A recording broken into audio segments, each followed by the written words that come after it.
এমপিওভুক্ত শিক্ষকদের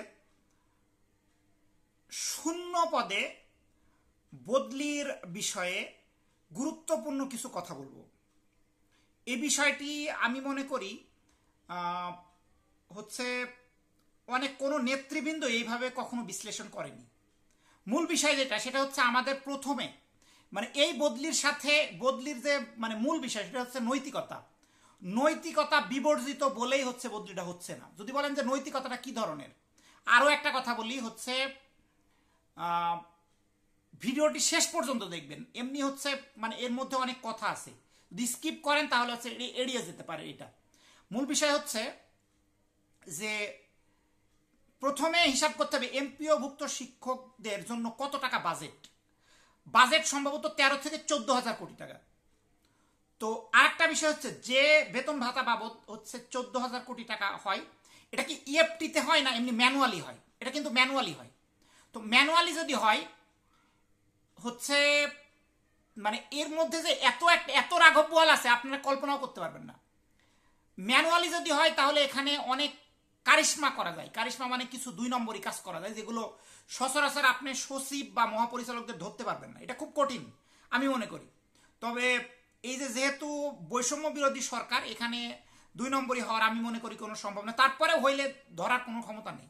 এখানে মূল বিষয় হচ্ছে 14,000 কোটি টাকা, যেটা এই 14,000 কোটি টাকার মধ্যে প্রথমে একটা হিসাব করবেন যে আওয়ামী লীগ সরকার থাকা অবস্থাতে কেন হচ্ছে নিয়োগটা কমিটির হাত থেকে নিয়ে নিল। এটার একটা কারণ আছে।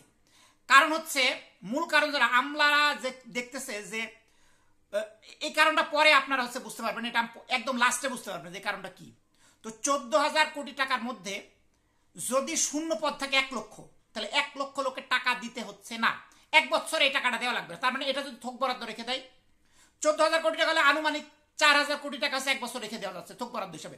এবার এই টাকাটা কোনো মহাপরিচালক বা অন্য কারো অ্যাকাউন্টে যদি 1 বছর রাখা যায় তাহলে কত টাকা হয়, এটা কিন্তু মূল বিষয়। আস্তে আস্তে কিন্তু শূন্য পদের সংখ্যা বাড়তেছে, কখনো কমতেছে না।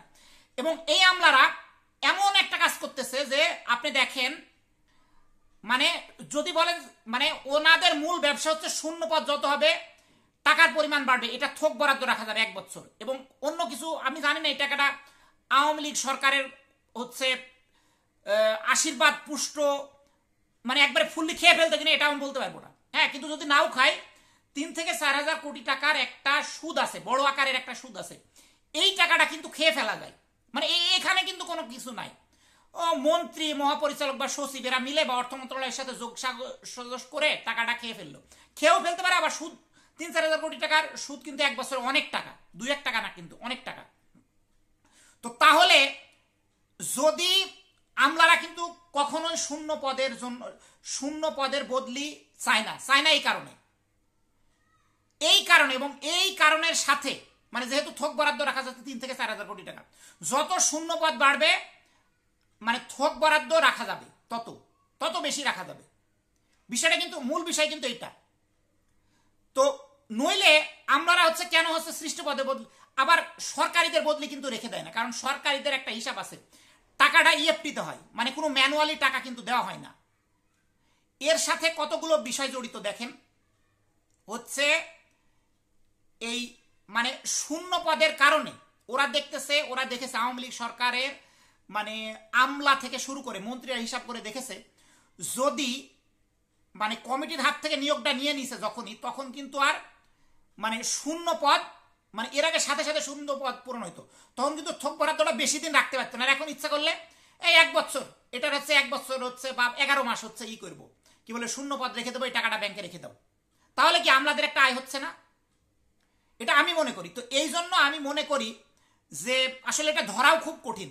হ্যাঁ, আবার জাতীয়করণ বা অন্য বা বাড়ি ভাড়ার জন্য যদি হচ্ছে কখনো হচ্ছে আপনারা আগান, সব থেকে বেটার হবে। এই বদলিটা আদায় করা আমি মনে করি খুব কঠিন। ইভেন আর একটা কথা না বললেই নয়, আজকে ডেইলি ক্যাম্পাসে নাকি বলছে যে হচ্ছে কিছুক্ষণ সময় লাগবে। এটা মিথ্যা কথা।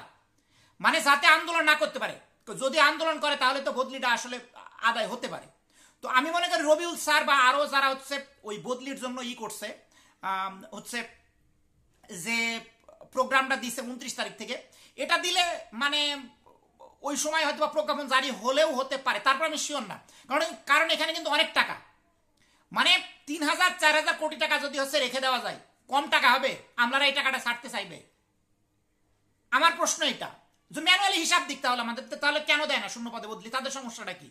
এখানে তো মূল বিষয় হচ্ছে আমলারা ছাড়া কিচ্ছু না, আমলারা ছাড়া অন্য কিছু না। এর সাথে অনেক বিষয়, কারণ আপনারা যদি বিশ্লেষণ করেন, যখনই এনটিআরসি এর মাধ্যমে নিয়োগটা নেওয়া হয়েছে তখন থেকে কিন্তু একজনকে প্রথমে কি করছে, একই লোক 3 থেকে 4 জায়গায় নিয়োগ নিতে পারছে, তার মানে শূন্যপদ থাকতেছে।